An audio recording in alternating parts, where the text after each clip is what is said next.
बिस्मिल्लाहिर्रहमानिर्रहीम। अल्लाहुम्मा सल्ली अला मुहम्मदिन व अला आले मोहम्मद।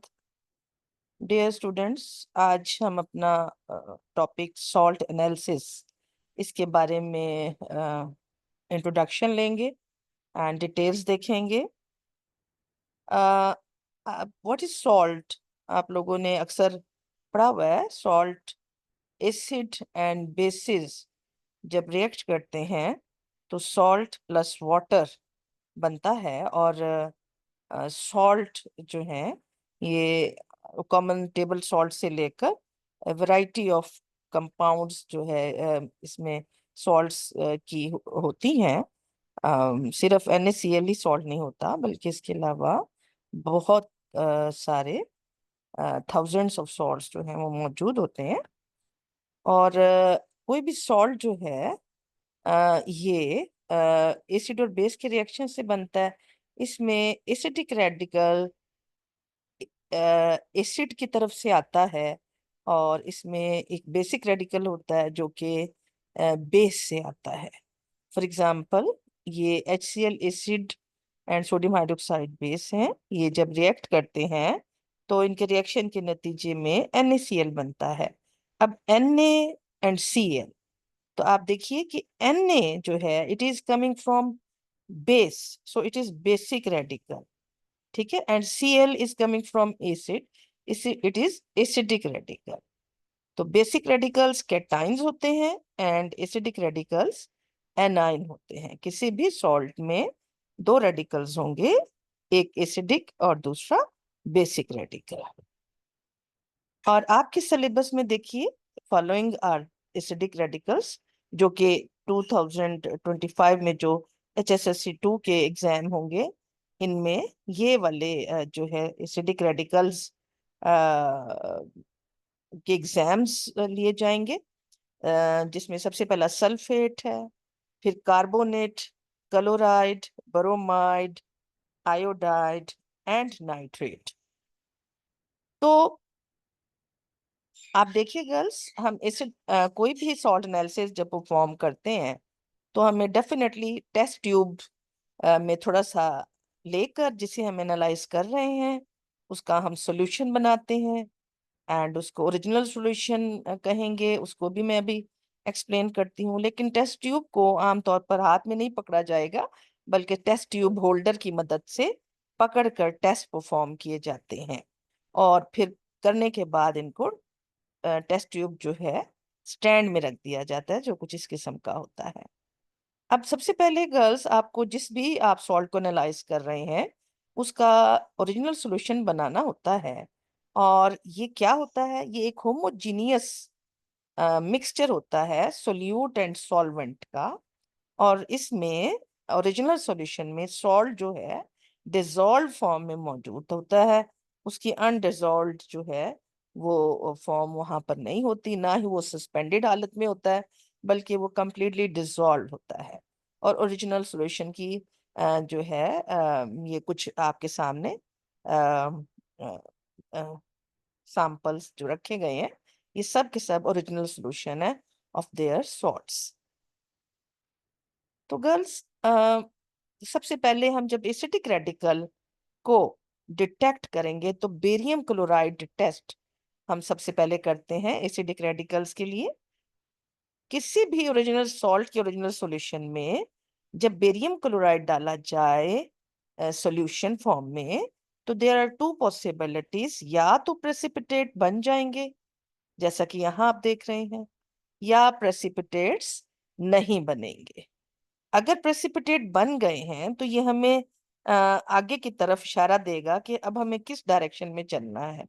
और प्रेसिपिटेट नहीं बने या बने हैं, ये दोनों बातें ही हमें मजीद इन्फॉर्म करती हैं कि हमें आगे किस डायरेक्शन में जाना है। वो अभी हम फ्लो शीट डायग्राम में आपके साथ डिस्कस करती हूँ, वहां हम डिटेल में देखेंगे किस तरीके से हमें एसिडिक रेडिकल को डिटेक्ट करने के लिए चलना पड़ता है। देखिए गर्ल्स, अब सबसे पहले आप क्या करते हैं, पहले स्टेप में ओरिजिनल सॉल्यूशन में बेरियम क्लोराइड सॉल्यूशन ऐड करते हैं। तो आपके पास पॉसिबिलिटी है कि प्रेसिपिटेट बन जाएं। और पॉसिबिलिटी एक ये भी हो सकती है कि प्रेसिपिटेट्स ना बने। अब अगर प्रेसिपिटेट बन गए तो हमें आगे किस तरह चलना होगा? अगर प्रेसिपिटेट बन गए तो हमें इंडिकेट हो जाएगा कि हमारे पास सल्फेट या कार्बोनेट में से कोई रेडिकल मौजूद है। तो अब हमें कैसे पता चलेगा कि ये सल्फेट है कि कार्बोनेट है? इसके लिए हम मजीद टेस्ट परफॉर्म करेंगे। और अगर प्रेसिपिटेट नहीं बने तो ये इंडिकेट हो जाएगा कि हमारे पास nitrate and chloride, bromide and iodide indicate हो गए हैं। तो सल्फेट एंड कार्बोनेट के लिए हम मजीद क्या टेस्ट करेंगे? डाइल्यूट HCl ऐड करेंगे।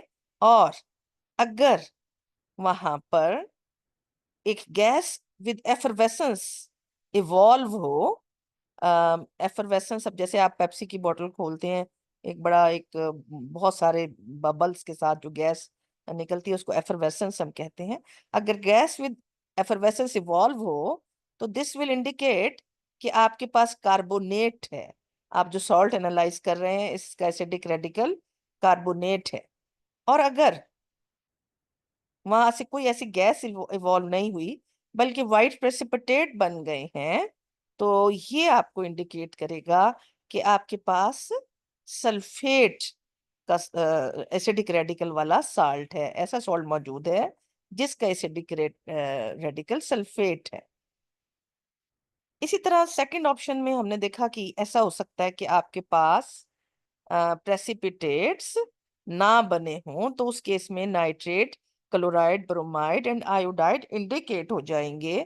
तो इसको अब हम आगे देखेंगे कि किस तरह हमें पता चलेगा। हमें तो सिंगल तक पहुंचना है, हमारे पास तो इनमें से कोई एक रेडिकल होगा ना।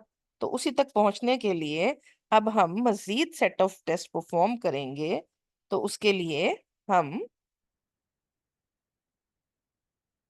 इसमें ऐड करेंगे ओरिजिनल सॉल्यूशन में सिल्वर नाइट्रेट सॉल्यूशन। तो सिल्वर नाइट्रेट सॉल्यूशन ऐड करने से हमें फिर अगेन टू पॉसिबिलिटीज आएंगी, या तो प्रेसिपिटेट्स बन जाएंगे या फिर प्रेसिपिटेट्स नहीं बनेंगे। ठीक है, अगर तो प्रेसिपिटेट्स बन गए तो इट्स मीन आपके क्लोराइड, ब्रोमाइड या आयोडाइड में से कोई एक रेडिकल इंडिकेट हो गया है।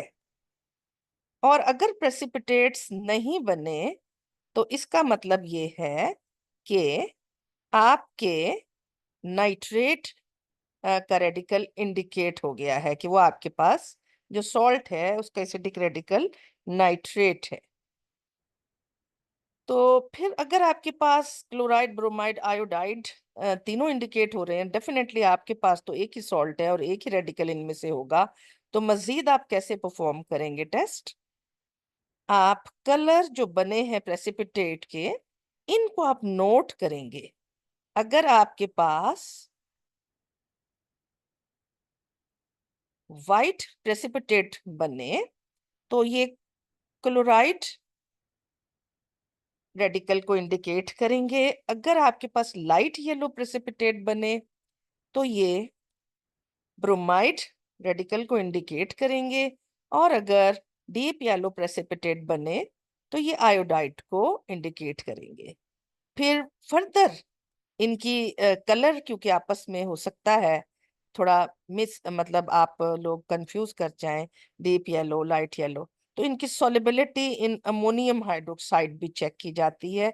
उससे फिर मजीद डिटेल्स आपके सामने क्लियर हो जाती हैं कि इन तीनों में से कौन सा रेडिकल वो मौजूद है। तो आयोडाइड इंडिकेट होने के बाद आप जब एसिडिक रेडिकल को इंडिकेट कर लेते हैं तो उसके बाद आपको कुछ कंफर्मेटरी टेस्ट परफॉर्म करने होते हैं। हर रेडिकल के लिए कम से कम 2 कंफर्मेटरी टेस्ट आपको जरूर करने होते हैं परफॉर्म। और जब आप सब टेस्ट परफॉर्म कर लेते हैं तो आपको इन्हें लिखना होता है, सॉल्ट एनालिसिस को। और लिखने का भी एक खास तरीका होता है। आप इस तरह 3 कॉलम्स में अपने पेपर को बांट लेते हैं। एक में आप जो परफॉर्म करते हैं एक्सपेरिमेंट वो लिखते हैं, दूसरे कॉलम में आप जो ऑब्जर्वेशन कर रहे हैं कि क्या हुआ, गैस निकली या रिएक्शन हुआ या पीपीटी बने या पीपीटी नहीं बने, जो ऑब्जर्वेशन भी है वो लिख रहे होते हैं। और तीसरे कॉलम में आप जो अपनी ऑब्जर्वेशन से नतीजा आप निकालते हैं उसको यहाँ पर लिखते हैं। इस तरह सॉल्ट एनालिसिस में एसिडिक रेडिकल को लिखने के लिए जो तरीका है उसमें से अब मैंने आपको लिए तमाम के तमाम रेडिकल यहाँ पर लिख दिए हैं ताकि आप लोगों के पास रिकॉर्डेड फॉर्म में ये मौजूद हो। फॉर एग्जाम्पल, सबसे पहले हम ओरिजिनल सॉल्यूशन में बेरियम क्लोराइड हमने डाला तो प्रेसिपिटेट हमारे बन गए। अब प्रेसिपिटेट जब बनते हैं तो पीछे अपने अपनी फ्लो शीट में देखा था कि हमारे कौन से 2 रेडिकल इंडिकेट हो जाते हैं, सल्फेट एंड कार्बोनेट। इनमें से कोई एक प्रेजेंट हो सकता है, मे प्रेजेंट। ठीक है, यहाँ पर लफ्ज आएगा मे प्रेजेंट। अच्छा, उसके बाद हम जो प्रेसिपिटेट बने हैं या ओरिजिनल सॉल्यूशन में हम HCl गैस, HCl सॉल्यूशन लेकर इसमें जब डालेंगे तो गैस विद एफरवेसेंस इवॉल्व होगी। जिस वो कार्बन डाइऑक्साइड क्योंकि गैस होती है तो हमें कार्बोनेट रेडिकल इंडिकेट हो जाएगा। अब जब इंडिकेट हो जाता है कोई रेडिकल, फिर हमने उसके 2 अदद कंफर्मेटरी टेस्ट परफॉर्म करने होते हैं।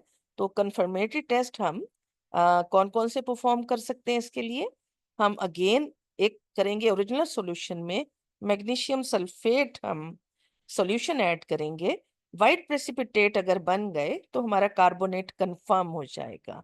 सिमिलरली हम सॉल्ट में डाइल्यूट HCl ऐड करेंगे और जो गैस निकल रही होगी उसको अगर हम लाइम वाटर में डालेंगे और लाइम वाटर मिल्की हो जाए तो भी हमारा जो है कार्बोनेट कंफर्म हो जाएगा। किसी भी रेडिकल को जब कंफर्म कर लिया जाता है तो एंड में रिजल्ट को इस तरह यहाँ पर लिखा जाता है कि the given acidic radical was carbonate. Similarly आप लोग सल्फेट को भी इसी तरह उसके लिए पहले इंडिकेशन टेस्ट हो जाएगा।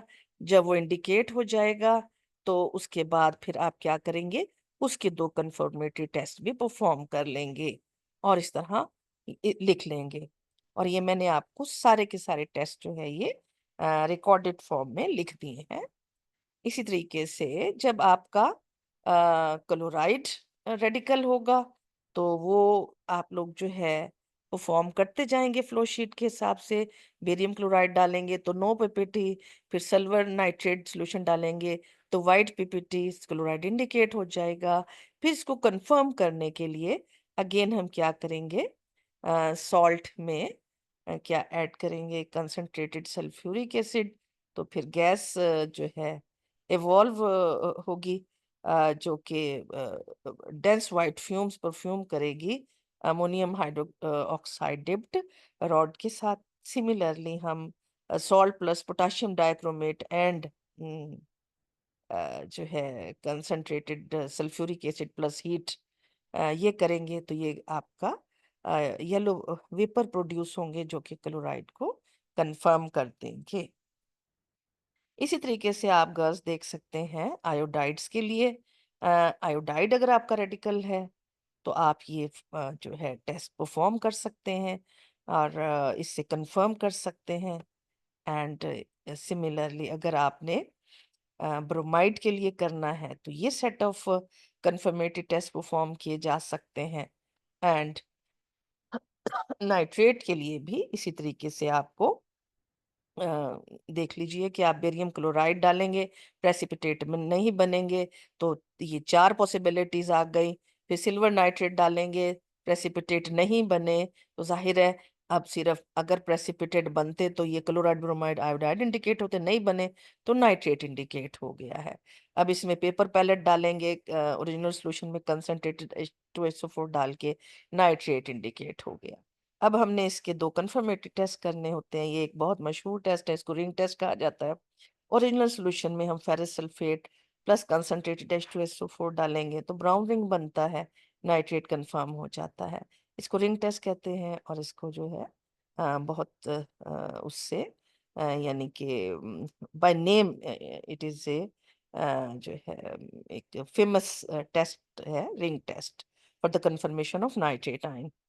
Similarly salt plus concentrated sulphuric acid में कॉपर मेटल प्लस हीट डालेंगे, ब्राउन अगर गैस प्रोड्यूस हो जाए नाइट्रेट कंफर्म हो जाएगा। इस तरह आपका given acidic radical was nitrate, आप एंड में रिजल्ट लिखते हैं। तो उसके बाद गर्ल्स जो बेसिक रेडिकल हैं, इंशाल्लाह ये हम अपने सेकंड सेशन में इसको करेंगे, second part of the salt analysis में। फिलहाल के लिए हमारा जो है इतना ही था, एंड इंशाल्लाह हम दूसरे सेशन में अपना सेकंड पार्ट करेंगे। अल्लाह हाफिज।